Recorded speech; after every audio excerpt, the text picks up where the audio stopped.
I stand as a courageous and determined woman, presenting a poem written and edited by KWESU-MARIANA. Who is a woman? Who is a woman? A woman belongs to everyone, everywhere. Since day one, she already had everything she needed within herself. A woman is equal to all with strength, determination, and courage. She paves the way for positive destination. Her strength and resilience inspires all to respect and uphold her. Imagine a gender equal world where women's achievement is celebrated. Take action to drive women for progress.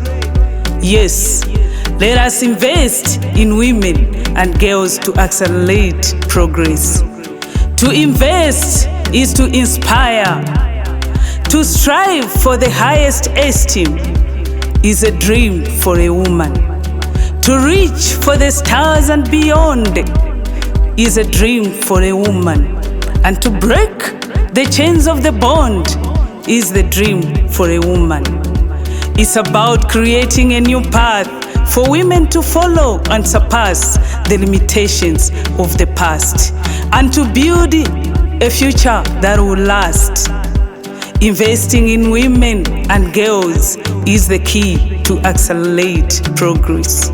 Yes, investing in women and girls is the key to accelerate progress. So let us stand jointly and battle for a world where women shine bright to reach their possibility and play their role. To reach their possibility and play their role. Happy Women's Day to you all. Thank you.